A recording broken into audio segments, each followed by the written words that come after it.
L'Afrique, c'est pas seulement chez vous, il faut comprendre l'Afrique de son entièreté pour vraiment comprendre dans quelle direction on va. Ce qui se passera chez vous, évidemment, ne vous en faites pas, ça va beaucoup à voir à ce qui se passe à l'étranger. Je pense qu'il est très essentiel qu'on soit très bien informé sur ce qui se passe sur l'étendue générale de l'Afrique. Alors, au Kenya, le président Ruto, encore une fois, a levé le temps. Il a dit des choses incroyables, très courageuses de sa part, je trouve en tout cas. Dans ses récentes sorties, le président Kenya a dit des choses, des vérités qui dérangent. Mais avant d'y arriver, on va d'abord écouter très rapidement et faire un commentaire juste après.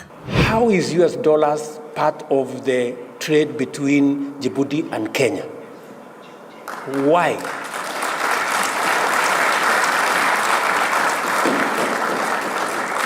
The global system is rigged against African progress.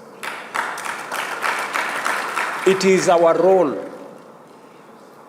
members, honorable members, it is our role to persistently bring to the attention of the world the importance of abandoning a fundamentally unjust global financial system and the prejudicial biases and attitudes that underpin it, not solely for Africa's sake, but to avert the collective peril of humanity.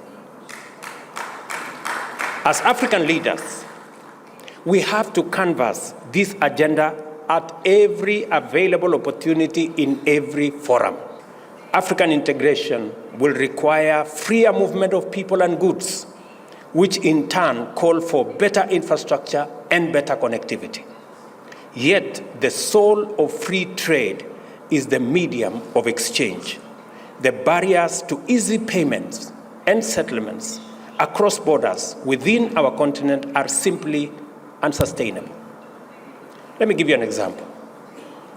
Traders from Djibouti selling to Kenya, or traders from Kenya selling to Djibouti, have to look for US dollars. How is US dollars part of the trade between Djibouti and Kenya? Why? Alors, ce qu'on remarque ici est très clair. Le président kenyan fait allusion aux transactions qui se passent entre pays et pays. C'est-à-dire, le pays Kenya, par exemple, qui veut faire des transactions ou acheter des biens ou des échanges de services avec le pays Djibouti est impérativement obligé de le faire à travers le dollar. C'est-à-dire, avec son argent, le Kenyan shilling, il est d'abord obligé de le transformer ou de l'échanger en dollars pour ensuite acheter ce qu'il a acheté de Djibouti ou acheter de l'Ouganda et ailleurs. Pays Afrique du Sud pour faire ces transactions, par exemple avec la Zambie, est d'abord obligé de changer son argent de rand en dollars américains pour ensuite faire son achat. Ainsi de suite. Alors il dit pourquoi? Comment est-ce que vous justifiez ça en 2023? Ça n'a aucun sens. Qu'est-ce que les États-Unis ou le dollar a à voir avec la transaction que vous faites en vous? Ça n'a aucun sens. Alors, la raison principale pour laquelle les États-Unis a toujours été fort dans ce cas-là, c'est-à-dire sur le plan monétaire, le dollar, c'est parce que après la Deuxième Guerre mondiale, les États-Unis, en tout cas le dollar américain, a été élu comme world currency, c'est-à-dire la devise du monde. Et c'est la raison pour laquelle aujourd'hui, c'est une forme d'impérialisme. Beaucoup de pays africains et ailleurs dans le monde sont obligés de passer à travers le dollar pour faire leurs transactions. Alors pour ça, qu'est-ce qu'ils proposent? Ils proposent un système nouveau au nom de PAPS, un système africain qui permettra aux pays africains de faire leurs transactions et leurs échanges sans nécessairement passer par le dollar.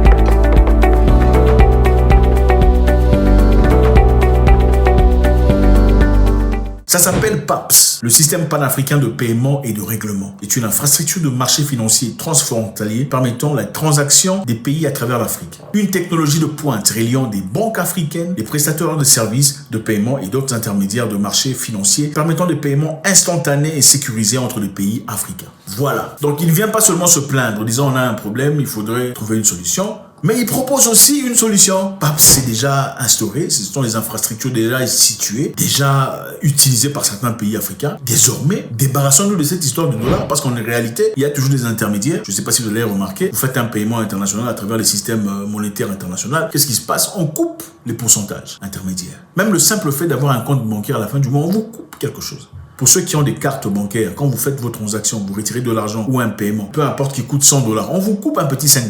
Maintenant, pour éviter ça, comme le dit le président Ruto. Pourquoi on doit devoir avoir ça? Ce n'est pas important. Pour éviter ça, on va utiliser PAPS, qui est un système africain qui permettra à ce que les Africains font leurs transactions et leurs échanges sans nécessairement inclure quelconque intermédiaire. Alors, on dit PAPS est un paiement instantané effectué par des donneurs d'ordre aux bénéficiaires dans leur devise locale. Donc, plus besoin d'aller vers le dollar, où qu'il se trouve en Afrique. Simplifiant les complexités de coûts historiques des paiements transfrontaliers africains, offrant une efficacité opérationnelle qui ouvre des vastes opportunités économiques pour toutes les parties prenantes. Donc, tout le monde en bénéficie. Plus besoin d'aller chercher des intermédiaires étrangers, aller chercher des intermédiaires en Occident pour utiliser leur infrastructure. Nous avons désormais PAPS, qui est déjà utilisé dans beaucoup de banques déjà en Afrique d'ailleurs. Par ici, nous avons la Banque de Ghana, qui est déjà inscrite chez PAPS. Il y a Central Bank of Gambia, déjà inscrit sur PAPS. Central Bank of Liberia, Central Bank of Nigeria. Nous avons Banque de la République de Guinée, Banque de Sierra Leone, qui sont déjà implémentés et placés dans PAPS. C'est clair.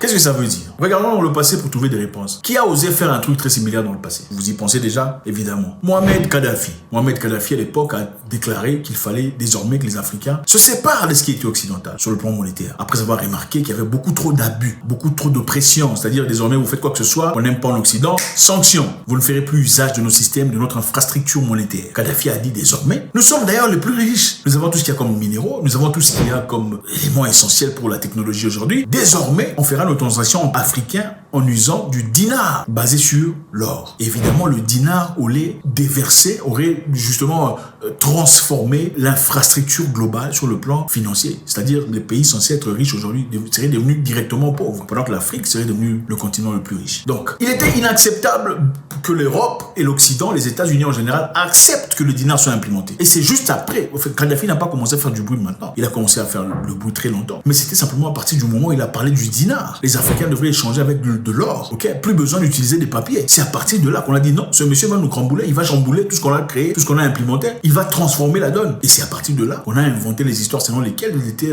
tout ça, dictateur qui ne prenait pas soin de son peuple. On se pose la question de savoir aujourd'hui comment était le peuple libyen à l'époque de Kadhafi par rapport à ce qui est aujourd'hui. Qu'est-ce qu'il en est de la Libye aujourd'hui? C'est mort, c'est complètement détruit. Il n'y a plus rien. Parce que l'objectif, évidemment, ce n'était pas de sauver le peuple libyen qui bénéficiait de beaucoup de choses d'ailleurs à l'époque avec Kadhafi. Pour n'énumérer que les $5 000 que chaque femme recevait après la naissance de son enfant. Les appartements gratuits à $45 000 pour chaque couple qui se mariait. Les infrastructures, la facilité de commencer des business et de recevoir des terrains, de l'agriculture que beaucoup de personnes bénéficiaient. On l'a accusé de tout ce qu'il y avait comme histoire. Finalement, c'était pour justement tuer ce projet de dinar, ce projet interafricain qui aurait permis aux Africains de s'élever à un niveau international. Maintenant, le dollar américain est devenu dollar américain parce que après la Deuxième Guerre mondiale, évidemment, on a établi les États-Unis comme un pays stable et sa monnaie comme la devise du monde global. Ensuite, dans les années 70, le président Nixon est parti en Arabie Saoudite, négociant avec le roi de l'Arabie Saoudite à l'époque, disant ok, si vous nous faites faveur, en permettant à ce que chaque personne qui vienne acheter votre pétrole le fasse en dollars, on vous protégera contre l'Iran. Parce qu'à l'époque, l'Arabie Saoudite et l'Iran étaient en conflit. L'Arabie Saoudite ayant peur dit ok, il n'y a pas de souci, venez nous protéger, envoyez-nous des armes et on dira que désormais tout pays qui désirait acheter le pétrole chez nous le fera en dollars. C'est à partir de là qu'a commencé ce qu'on appelle le pétrodollar. La valeur du dollar a été égale ou à peu près à la hauteur de la valeur du pétrole. C'est ce qui a gardé le dollar à un niveau standard, à un niveau équilibré dans le monde. La deuxième chose, dans les mêmes années 70, le président Nixon a détaché le dollar américain de l'or. Parce qu'à l'époque, pour chaque dollar possédé un humain aux États-Unis, il en avait $1 équivalent en or dans la banque. Donc, si tu avais $100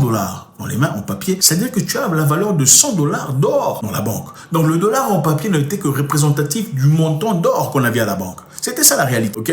Mais avec le temps, ils ont dit non, désormais, comme on ne peut pas acheter beaucoup plus qu'on ne possède d'or dans la banque, désormais, on va détacher le dollar de l'or, nous permettant ainsi d'imprimer autant d'argent qu'on désire. Et c'est comme ça que les États-Unis ont commencé à imprimer de l'argent, imprimer de l'argent, imprimer de l'argent. Et cela a fluctué, a créé des inflations, a créé beaucoup de problèmes partout dans le monde. Maintenant, aujourd'hui, malheureusement, dans beaucoup de cas, on a vu les États-Unis sanctionner beaucoup de pays parce que ces pays-là refusaient peut-être d'implémenter quelque chose qu'eux ne désirent pas. Ce pays refusait peut-être de faire papa, maman chez eux. Dans le cas du Zimbabwe, où le président Robert Mugabe a décidé de redonner le terrain à sa population, ils ont été sanctionnés. En étant sanctionnés, on vous empêche d'utiliser les infrastructures internationales basées sur le dollar. Et cela, ainsi, vous appauvrit complètement. C'est la même chose qu'on a fait contre la Russie. C'est la même chose qu'on a voulu faire contre la Chine. Mais heureusement, ceux-là sont déjà développés. Ils ont créé leur propre système. Mais on ne peut pas attaquer la Russie ou la Chine parce qu'ils sont forts. Mais les pays comme La Libye, là c'est facile. Les pays comme le Kenya avec le président Ruto, je sais pas, il faut s'inquiéter maintenant qu'il commence à parler ouvertement, on ne sait pas quel est son avenir, quel est son futur. Alors, le président Ruto a-t-il raison de dire ouvertement assez, assez? Maintenant, on en a assez. On n'a pas besoin du dollar américain pour faire les transactions entre le Djibouti et le Kenya. On n'a pas besoin de dollars pour échanger entre Brazzaville et la Guinée.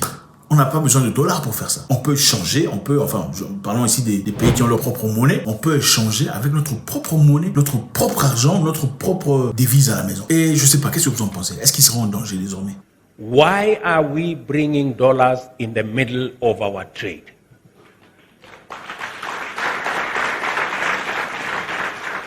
This is the question we should be asking ourselves. And in the process, all our business people are stranded. Egypt cannot pay for our tea because they are looking for dollars. We cannot pay for their sugar because we are also looking for dollars. You know? And this is I had a conversation with President Orama of the Afri-Exim Bank, and they have built a mechanism where all our traders can trade in the local currency, and we leave it to the Africa-Exim Bank to settle all the payments in local currency. We do not have to look for dollars. Our businessmen. Le président Ruto a aussi dit qu'il est essentiel d'ouvrir les barrières, c'est-à-dire faciliter les échanges entre populations, promouvoir les interactions entre personnes pour commencer à tuer ces qu'ont créé ces colonisateurs quand ils sont venus en Afrique. From today, it is now possible for you to travel to Nairobi and Kenya without the requirement of a visa.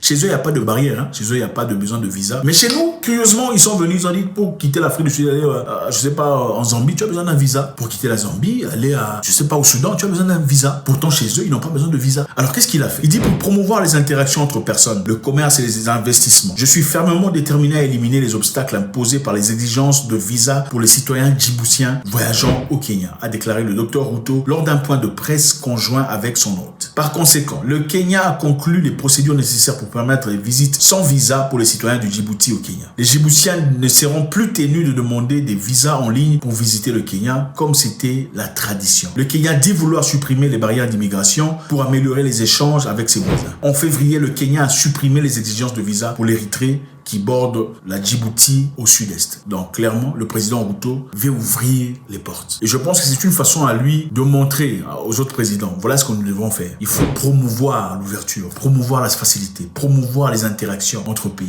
Sortir de cette boîte que vous appelez pays chez vous là, cette boîte qui vous limite sur le plan mental et intellectuel. Sortir de cette boîte pour comprendre que le monde est beaucoup plus élargi que ça. Et je pense que c'est ça. Alors, ce qui est plus important ici pour nous, c'est de savoir, qu'est-ce que vous en pensez? Est-ce que le président Ruto risque maintenant, avec cette sortie flagrante et dépouillante, risque de subir le sort de Mohamed Kadhafi pour avoir parlé du dinar, en voulant évidemment promouvoir le PAPS qui est le système panafricain de paiement et de règlement? Faites-moi savoir ce que vous en pensez. Toujours un beaucoup de plaisir de savoir ce que vous dites. God bless.